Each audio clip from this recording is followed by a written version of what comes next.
Bugun esa sizlar bilan liteyka apparatlarini turlari, xususiyatlarini va ularni bir-biridan nima farqlari borligini barchasini ko'rib chiqamiz. Bugungi dasturimiz mehmonlarini birma-bir tanishtirib o'tamiz. Birinchisi Italiya kompaniyasini Topkas firmasini liteyka apparatlari. Ko'pchilikda buni Kayakas degan nom chiqargan ochiq sistemada ishlaydigan vakuumli liteyka apparatimiz. Oldinlari to'g'ri unaqa apparatlardan foydalanilmagan, oldinlari qo'l mehnati, qo'l orqali gravitatsiya yordamida liteyka jarayonlari amalga oshirilgan. Xo'p, nima bo'ladi? Birinchi metalni sovib olamiz. Solishlarni ham ko'rsataylik. Bu yoqda jivoy. Xo'p, Topkas tushundinglar. Bu pol avtomat liteyka apparat. Bu ham yopiq sistema. Buni ham juda katta afzalliklari bor. Ko'proq metallarni yo'qotilishi, ugarlarning ko'payishi olib kelinadi. 600 ga yaqinlashadi. Tepa tomoni 585 dan tepaga minusga qarab yuradi. 580 dan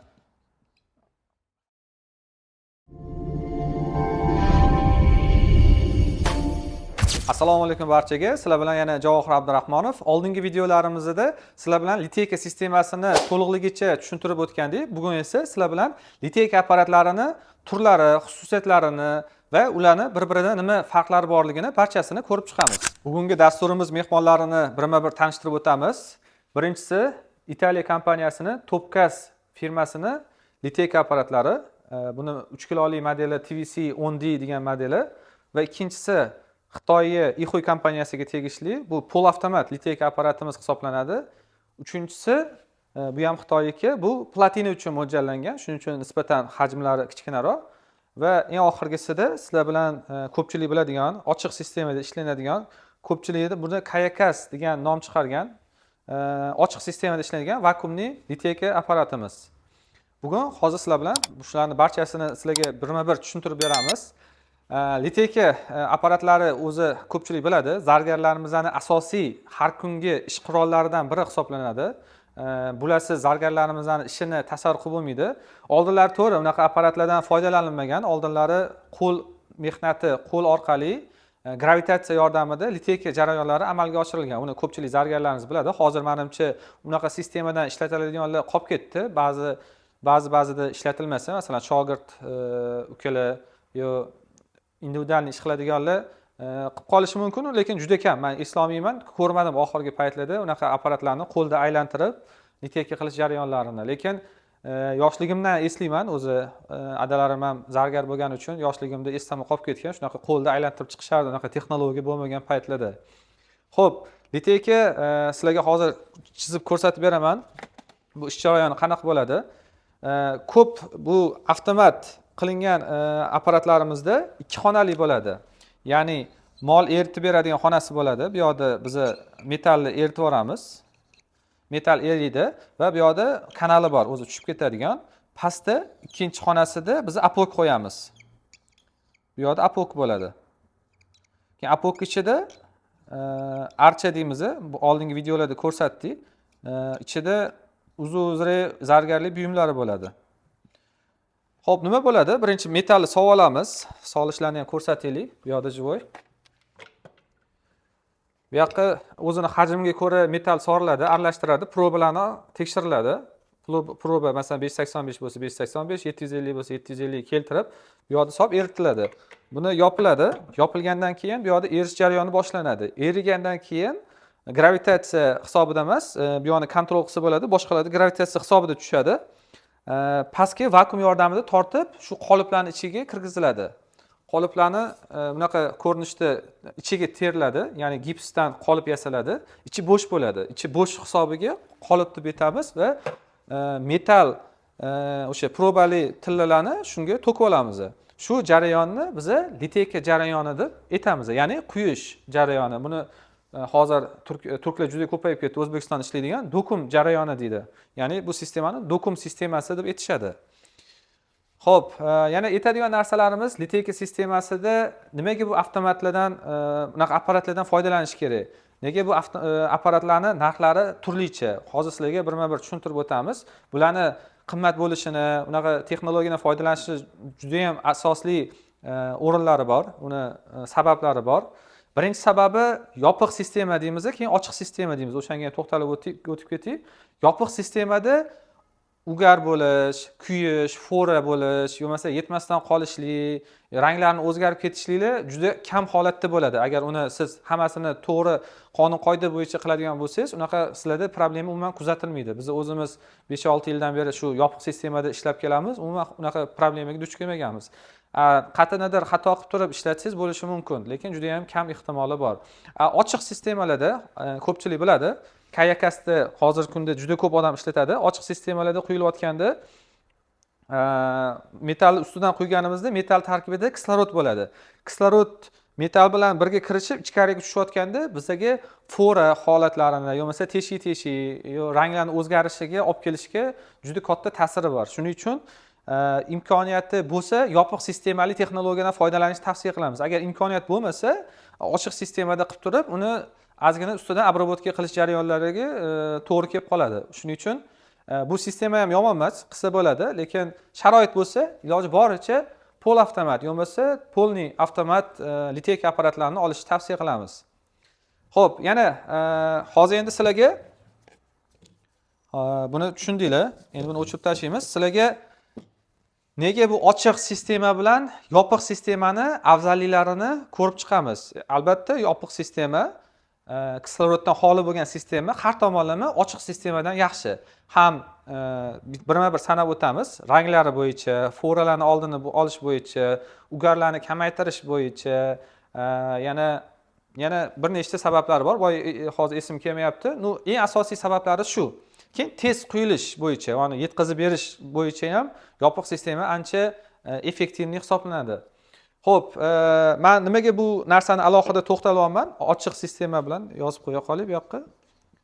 Ochiq liteyniy sistema bilan bu yoqda yopiq liteyniy sistemani farqini hozir tushuntirib o'taman. Ochiq sistemani plyus tomonlari nima? Bunda arzon, budjetli hisoblanadi.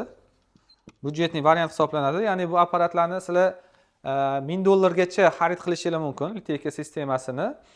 Bunda ham bu to'g'ri variant bo'ladi. Ekonom rejimda ishlayman desanglar, keyin quyilishlardan problema bo'lmaydi. Quyilishlari yaxshi chiqadi. Quyilishda problema yo'q. Sababi ko'pchilik quyadi. Quyishda hech qanaqa problema bo'lmaydi. Yana ochiq sistemani nima plyus tomonlariga to'xtalaylik. Ya'ni minus tomonlarini aytib o'tmay, minus tomonlarini ko'pchilik biladi o'zi. Nima bo'lishini, yopiq sistemada plyus tomonlarini farqida yozib ketamiz. Xo'p, yopiq sistemaga to'xtala qolaylik. Boya aytib o'tganimda, ranglarini o'zini holida keltirish, ranglari o'zi holida kelib chiqadi. Foralardan xoli bo'ladi. Fora yo'q desak bo'ladi. Keyin eng asosiylari ugar kamayishi, ugar yo'qligi, ugar yo'q va yetib borish. Yetib borish va eng oxirgisiga men alohida aytib o'tmoqchiman. Oxirgisida probalarni bir xil tarqalishi. Probani bir xil bo'lishi. Nimaga unaqa deyapman? Yopiq sistemada sizlar gravitatsiyani foydalana olmaysizlar. Ya'ni yopiq sistemada sizlar pastki qatlamda vakuum holat bo'lib turadi, ya'ni -1 bar bo'lib turadi. -1 da olib turib ishlayotganingizda tashqaridan metall qo'ysanglar, metallingdan bittada tortib oladi. Juda ham katta bosim hisobida tortib oladida. Tasavvur qilaylik, bu bizani archamiz bo'lsa, bu archamiz bo'lsa, bu yoqdan hamma biladi, bu yoqdan tortib oladi. Metall tushadi. Metall tushganda, hozir unaqa ko'rsatib qo'ya qolaylik tushunish uchun. Tillarni quyganimizda ochiq sistemani aytaman. Ochiq sistemani metall quyganimizda juda katta davleniyada pastga tortish bo'ladi. Tortish kuchi bo'ladi, uni hamma biladi. Bittada pastga tortib oladi. Unda nima hosil bo'ladi? Biz 585 probani aralashtirib, bu yoqda eritib olamiz, tekshiramizda 585 narsani quyibman deydi. Lekin quyilgandan keyin ko'pchilik farqiga bo'ladi. Bu yog'i balandroq proba bo'lib qoladi, 600 ga yaqinlashib qoladi. 600 ga yaqinlashadi, tepa tomoni 585 dan tepaga minusga qarab yuradi. 580 dan farqli bo'lib qoladi. Endi buni kontrol qilsa bo'ladi, probasini past baland qilib turib. Men aytmoqchiman, ochiq sistemalarda shu holatlar kuzatiladi. Xohlasangiz, xohlamasangiz. Sababi nima? 585 probani ichida ko'pchilik biladi, asosiy element metali asosiy emas, 41,5% metal tarkibi misdan iborat bo'ladi. Mis oltinga qaraganda yengil metal hisoblanadi. Ya'ni ichida kumush ham bo'ladi, sink bo'ladi, mis bo'ladi. Shularning hisobiga 58.5% quyilayotgan narsani tilla bo'ladi, og'ir tilla bo'ladi, toza va 41,5% mis, kumush, sink, ya'ni nimadir elementli bo'lishi mumkin. Bu katta bosim hisobiga ikkita qo'limda narsa bo'lsa-da, bittasi og'ir bo'lsa, bittasi yengil bo'lsa, qaysi birini tashlasam, o'zini gravitatsiya hisobida tashlasam, qaysi biri birinchi yerga tushadi? Albatta, qaysi biri og'ir bo'lsa, o'sha birinchi yerga yetib boradi va yengili keyin yetib boradi. Bunda ham xuddi shu holat kuzatiladi. Ya'ni birinchi bizani tillamiz og'ir bo'lgani uchun, zichligi yuqori bo'lgani uchun pastga o'zini birinchi ko'rsatadi, yetib boradi, pastga va tepaga nisbatan o'ni yengil bo'lgan metalli tepada qolib ketadi. O'shani hisobiga ko'pchilik bizga murojaat qiladi, probalarim har xil chiqyapti, ko'payib ketyapti yoki kamayib ketyapti degan muammolar bo'ladi. Buni asosiy sababi ham xuddi shu bosimi yuqoriligida. Shunga ochiq sistemani biz juda ko'pchilikga tavsiya qilmaymiz, lekin hozir ham juda ko'p odam ishlatishyapti, shu muammolarga duch kelishadi. Ranglarning o'zgarishi nimadirlarga. Lekin budjetning tomonidan bular eng arzon biz bunaqa deb ko'rsatamiz, imkoniyat deb ko'rsatamiz liteyka jarayoni uchun. Endi yopiq sistemasida xuddi shu aytilayotgan narsalarni bittasi ham bo'lmaydi. Ya'ni biz archa deydigan bo'lsa, ko'rsataylik. Bizda boya rasmga chizib ko'rsatib berdim. Ya'ni tepa qismi bo'ladi, keyin past qismi bo'ladi, to'g'rimi? Tepa qismida metal eriydi va pastdagi archalarga quyib beradi. Ya'ni bu yoqda -900 bosim bo'lsa, -900 da bosim bo'lsa, pastda ham -900 bo'ladi. Va gravitatsiya o'zini og'irligini hisobiga pastga tushadi. O'zini og'irligini hisobiga mana bu yoqda naqas eshigi bo'ladi. Bu eshigini ochsa, bu erigan narsa pastga tushib, bu archalarni to'ldiradi. Va bizda hech qanaqa probalarni pastida balandroq, tepasida kamroq bo'ldi degan narsa bo'lmaydi. Ya'ni o'zini hududida tushadi va bizga hech qanaqa probalarni o'ynatib bermaydi. Bu yopiq sistemaning eng asosiy afzalliklaridan biri deb men o'zim uchun hisoblayman. Endi boya tepada sanab o'tgan narsalarimiz ham juda ko'p, foydalari ko'p, lekin probani bir xil siz mijozlaringizga yetkazib berishingiz, o'zingizni ko'pchilik proban baland bo'lib ketadi, minusga ketyapman deb o'zini asabiylashib yuradi. O'sha narsalar yopiq sistemada bo'lmaydi. Shuni afzalliklarini ko'rib chiqdik. Endi bu liteyka apparatlarining yopiq sistemasida ham o'zini bir-biridan farqlari bor. Demak, bittasi qimmatroq bo'lsa, ikkinchisi nisbatan arzonroq bo'ladi. O'shalarni ham sizlarga ko'rsatib beramiz. Xudo xolasa bularni tushunarli bo'ldi degan umiddamiz. Xudo xolasa yana bu savollar bo'lsa, bemalol berishingiz mumkin kommentariyada. Xo'p.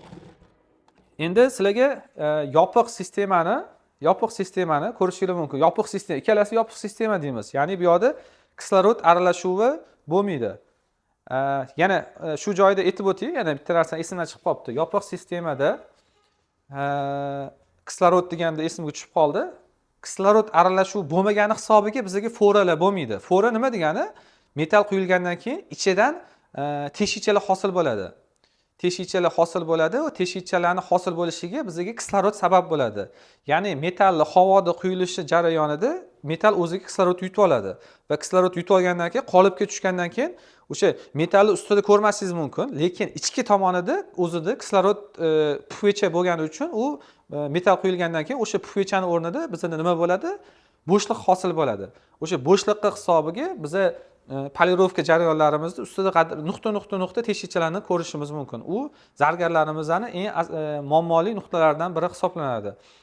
U kislorodni oldini olish uchun bizga faqatgina shu yopiq sistemalardan foydalanish, yo'masa eritish jarayonida doimiy ravishda gaz bilan berib liteyka jarayoniga quyib olishimiz talab qilinadi.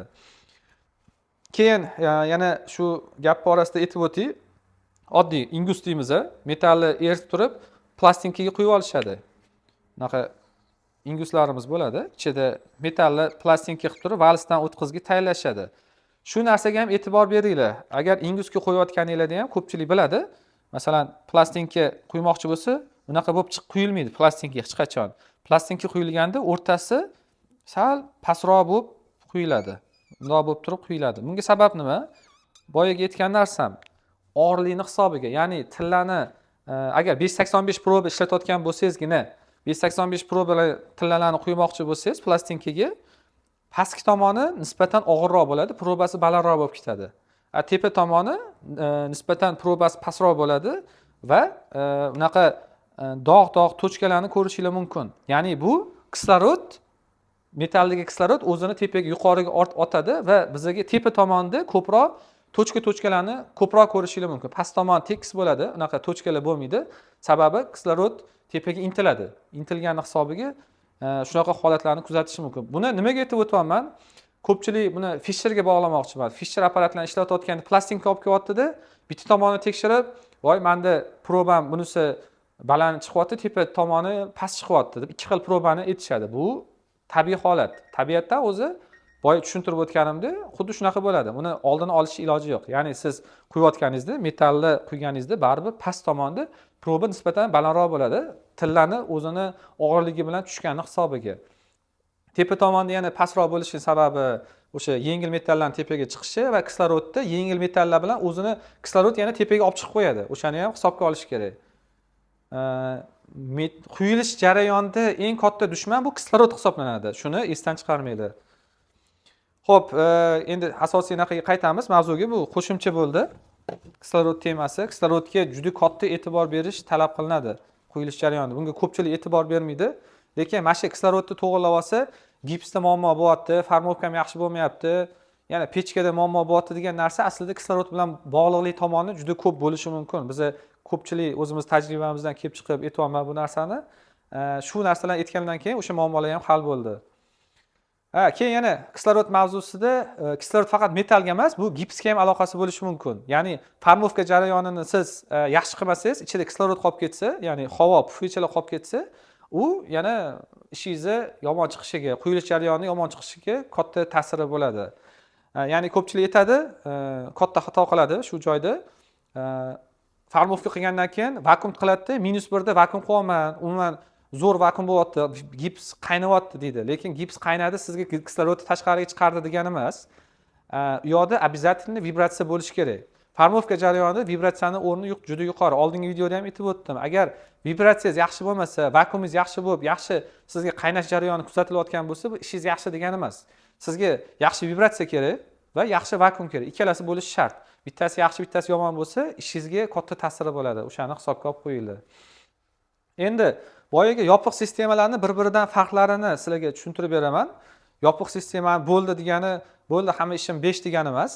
Uni ham o'ziga yarasha texnologiyasi bor, lekin yopiq sistemangiz bo'ldimi, siz ancha yutudasiz degani. Pashti 90% siz yaxshi yo'ldasiz, yaxshi tomondasiz va ishingizni 90% gacha yaxshiladingiz degan ma'noni bildiradi. Lekin uni bularning orasidan yana yaxshi apparatlarni tanlab olsanglar, uni o'ziga yarasha xususiyatlari, afzalliklari bo'ladi. Ya'ni bizani topkas apparatlarni ishlatayotgan odamda hech qachon hech qanaqa muammo bo'lmaydi agar to'g'ri ishlatsa. Buni o'zimiz 5-6 yildan beri ishlatamiz va opitlarni ancha oshirdik va shu kungacha bizda hech qanaqa muammo kuzatilgani yo'q. Ya'ni bu topkas apparatlari boshqa o'zini konkurentlaridan afzallik tomonlari bor. Ya'ni kimdirlar aytadi, bu yaxshimi, u yaxshimi? Men hammaga aytaman. Topkas olgan ham yaxshi, boshqa firmalarni olgan ham yaxshi. Uni hech qanaqa buni bekor olibsan degan joyi yo'q, lekin yaxshilarning ichida yana ham yaxshisi bo'ladi. Tepada ajralib turadigani bor. Biz o'shaning uchun topkas har doim tavsiya qilamiz, topkas apparatlarni olishni. Sababi topkasda boshqalarga o'xshamaydigan sistema bor. Ya'ni bu ikki xonali sistema. Topkasimizni tepadagi bosimlari, gradislarini pastdagi bosimlarni alohida mustaqil ishlatsak bo'ladi. Ya'ni tepada biz masalan -900 bosim bo'lsa, pastda -800 bosimni hosil qila olamiz. Yo'masa o'zi aslida teskarisini qilamiz. Pastda iloji boricha kattaroq yuqori bosim qilamizda, tepani bosimni nisbatan kamaytiramiz. Ya'ni tortish kuchini ko'paytirish uchun. Bu nima bizga nima plyus tomonlarni beradi? Birinchidan tezroq quyiladi, tezroq yetib boradi va uni nima deydi? Vaqtimizni tezlashtiradi. Hozir sizlarga tushuntirib beraman.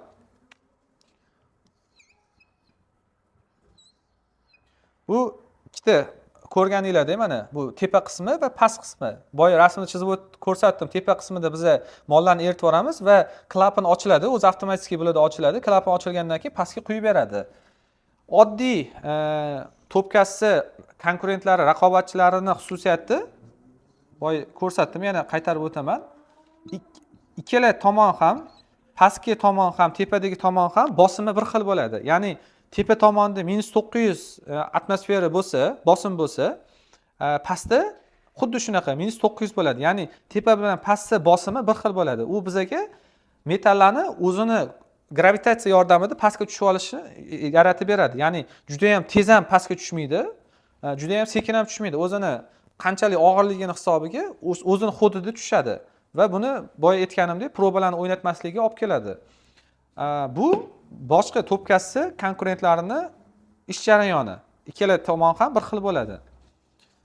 Ko'pchilik bizdan so'rashadi, shu o'rinda aytib o'taylik. Masalan, Galloni deyshadi, Galloni bormi deyshadi, biz bor deymiz. Schultheiss bormi, Schultheiss, Induterim, Yasui degan firmalar bor. Bularni asosiy ko'p qismi xuddi shu traditsion liteyka sistemasi deb aytiladi. Shu sistemada ishlaydi. Ya'ni o'zini hududida liteyka jarayonini hosil qilib beradi. Va endi sizlarga to'pkasi ishlashini o'rgatib o'tamiz. To'pkasida ham xuddi shu ko'rganinglardek, tepada metal eritib yuboramiz, probali metallarni va pastda aytib o'tganimizdek archamiz bo'ladi. Unaqa apoklarimiz ichida. Bunda nima bo'ladi? Pastki bosimini biz iloji boricha 990 ga yaqinlashtiramiz, -1 ga yaqinlashtiramiz.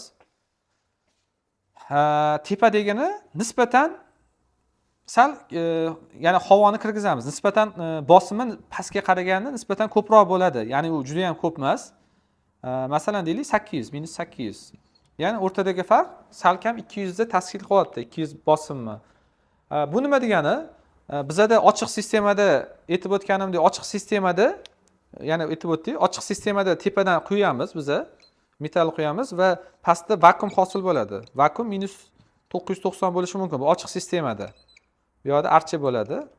Bu ochiq sistemada 0 bosimdan, mana hozir havo nafas olib turgan bosimdan -990 ga birdaniga tushib ketish hisobiga bizga juda ham katta kuchlanish hisobiga metallarni probalari o'ynab ketadi. Mana shu rasmda ham tushunib olishingiz mumkin. Bizning traditsion liteyka sistemalarimizda tepasi ham pasti ham bir xil bo'ladi va to'pkasimizda shu tafovutni biz kontrol qila olamiz. Xohlasak buni 990 qila olamiz.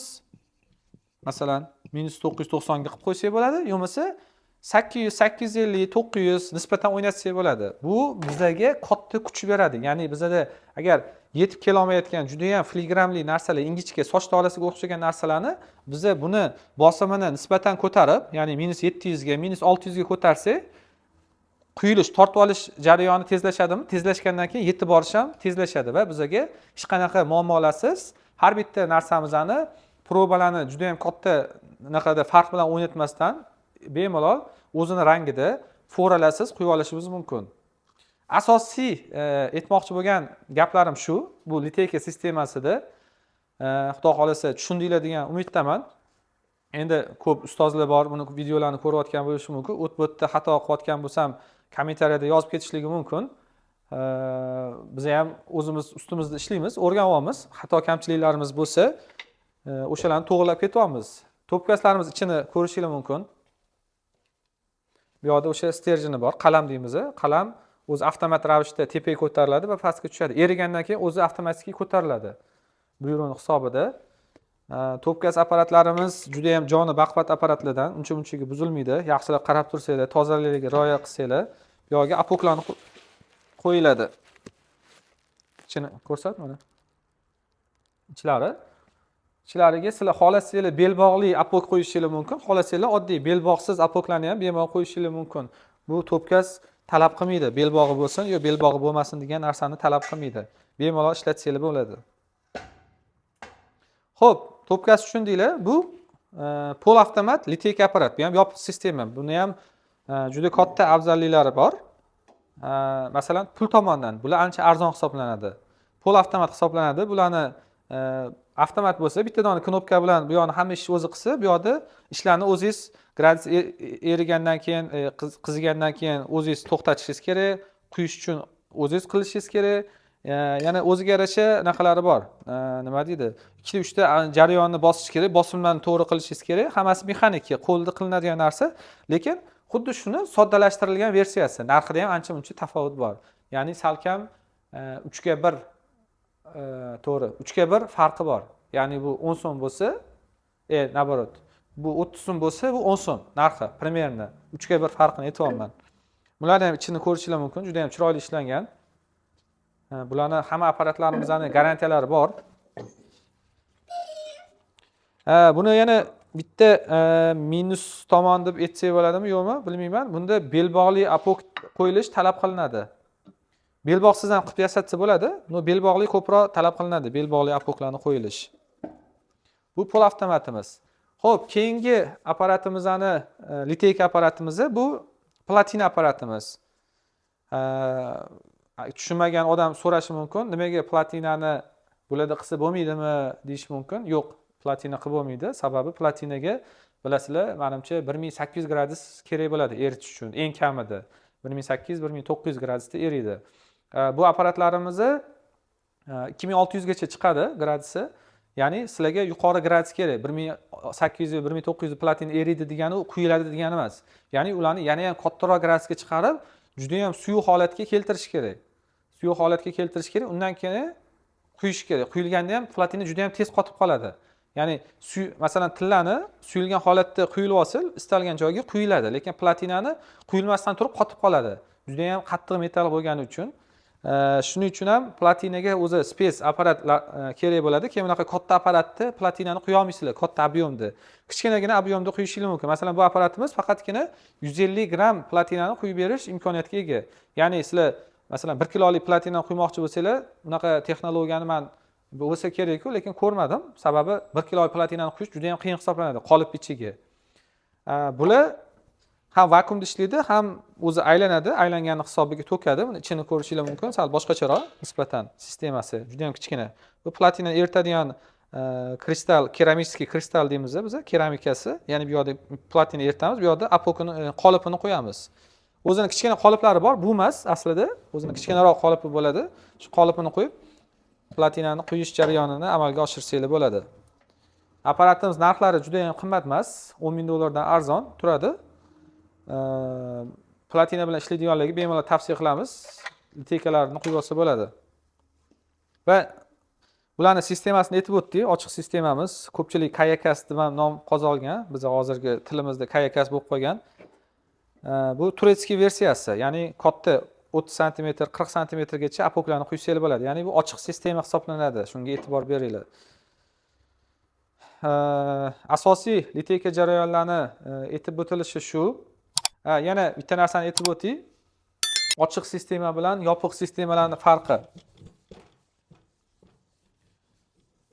Bitta video bo'lganda endi hammasini to'liqligicha aytishga harakat qilaman. Ba'zi joylari esimdan chiqib qolgan bo'lsa, xudo xolasa yana buni yengilab, yana balkim kelajakda yana video olarmiz, yana ham professional qilib, yaxshi yana ham bilimlar bilan. Yopiq sistema bilan ochiq sistemani yana bitta asosiy plyus tomonlari bor. Yopiq sistemani, ya'ni avtomatlardan foydalanish. Ya'ni siz gradusini istalgancha kontrol qila olasiz, gradusini. U zargarlarimiz o'zi ko'p biladi. Gradus juda ham muhim rol o'ynaydi. Ya'ni metalli gradusini siz yuqori qo'yarsiz, masalan, ochiq sistemada qilayotganingiz metal gradusini kontrol qilish juda ham qiyin. Keyin birinchidan qiyin, ham ichida boya aytib o'tganimdek kislorodlar kirib qoladi, juda ham muammolarga duch kelasiz. Sababi gradusni kontrol qilish uchun siz o'sha eritayotgan jarayonni bir termostat tegib turish kerak. Teggandan keyin quyayotgan jarayoningizda ham o'sha quyilish jarayonida ham orasidagi masofa juda ham yaqin bo'lib turib, tez tushib olish kerak. Baribir 1-2 soniya farq qiladi metalli sovishiga. Ya'ni bu bilan nima deyapman? Kontrol qilish, metalli gradusini kontrol qilish. Agar metalli oltinlarni biz gradusini juda ham yuqori qo'yarsak, oltin qaynab ketadi. Uni ko'pchilik biladi. Qaynagani hisobida ugar bo'ladi deydi, oltin yo'qolmaydi. Prob ichidagi mis, sinklari uchib ketishi mumkin. Ya'ni tutun bo'ladi. Ko'pchilik biladi, sink birinchi bo'lib uchib ketadi. Ya'ni probani ko'tarilishiga olib keladi. Probani ko'tarildi degani o'zi aslida katta ziyon qildi degani emas. Ziyon qildi degani masalan juda ham katta ko'tarilib ketsa, uni boshqatdan eritib, yana boshqatdan ishlash jarayonini amalga oshirish kerak. Lekin baland gradusda masalan 1000 o'zi tillalarni 1050 1100 gradusda eritamiz, lekin uni 1400 1500 ga hech kim olib chiqmaydi. Olib chiqsa 50-100 gradus olib chiqish mumkin. Siz qo'lda eritayotganingizda o'sha gradusni bilmaysiz. 100 gradus baland qilyapsizmi yo 200 gradus baland qilyapsizmi? O'shanda ko'proq metallarni yo'qotilishi, ugarlarning ko'payishi olib kelinadi. Shu yopiq sistemamizda bemalol sizlar graduslarni kontrol qilsangiz bo'ladi. Ya'ni bu yerda masalan 1050 gradus turibdimi, pastga tushayotganda ham почти 1050 gradus bilan pastga tushadi. Ochiq sistemada siz quyayotganingizda kontrol qilish bo'lmagani uchun bilmaysiz ham necha gradusligini. Masalan 1200 gradus bo'lib ketdimi, bo'ldi. Unda sizda aniq ugar bo'ladi. Tilla yo'qotilmaydi, lekin ugar bo'ladi. Ya'ni tillarning probasi ko'tariladi. Tillarning probasi ko'tarildi degani sizga baribir og'irligi kamaydi degani. Og'irlik kamaydi degani bu sotayotganingizda baribir ko'cha 585 probalar bilan bir xil sotishingiz kerak, sizga baribir minusga olib keladi. Xullas, videomizni shu yerda yakunlaymiz. LTK sistemasi haqida qo'ldan kelgancha ma'lumot berishga harakat qildik. Agar sizlarda qo'shimcha savollar bo'lsa, bemalol murojaat qilishingiz mumkin. Kommentariy orqali yoki telefon orqali barcha telefon nomerlarimizdan raqamlarimiz bo'ladi. Qo'ldan kelgancha yana tushuntirishga harakat qilamiz. Agarda bu joylarda xato kamchiliklarimiz bo'lsa, uni ham bizga aytib ketishinglarni so'rab qolardik, iltimos qilib qolardik. Sababi agar aytayotgan haqiqatda sizlar aytgan gapinglar biz noto'g'ri gapirgan bo'lsak, uni o'zimiz uchun bilib olamiz va keyingi video olayotganlarimizda o'shalarni qaytarmaslikka yoki to'g'rilab ketishga harakat qilamiz. Va barchaga aytib o'tamanki, boyaga tushuntirib o'tganimdek, agar moliyaviy tomondan sharoit bo'ladigan bo'lsa, LTK apparatlarni avtomatlashtirilgan, ya'ni yopiq sistemani olishi обязательно tavsiya qilamiz. Yopiq sistemani olishi. Ya'ni sizda masalan buni sal soddoroq tushuntiradigan bo'lsak, bilasizlar, uylarni gaz bilan isitish ancha arzonga tushadi. Chem elektrga qaraganda. Elektr juda ham qimmat. Bu yerda ham endi pul jihatdan emas, sifat jihatdan xuddi shunaqa raziyasi bor. Ya'ni yopiq sistemani olsanglar, ochiq sistemadan ko'ra qilinayotgan ishlarga, bunga pul tikkaningizga puliga arziydi. Endi ish boshlayotganlar, endi o'rganayotganlar yoki kichkina ob'yomda ishlaydiganlar o'sha ochiq sistemada ishlatgan ma'qul, sababi ancha arzon tushadi. Unaqa katta texnologiya ham kerak bo'lmaydi. Agar ishlab chiqaringiz yaxshi bo'lsa, kengaytirmoqchi bo'lsangiz, ishlarni sifatini oshirmoqchi bo'lsanglar, обязательно yopiq sistemali apparatlarni olishinglarni so'rab qolamiz. Xoh pol avtomat bo'lsin, xoh polni avtomat bo'lsin, xoh boshqa model bo'lsin, boshqa firma bo'lsin, nima bo'lsa ham yopiq sistemani ishlatgan har tomonlama afzal. Barchaga rahmat.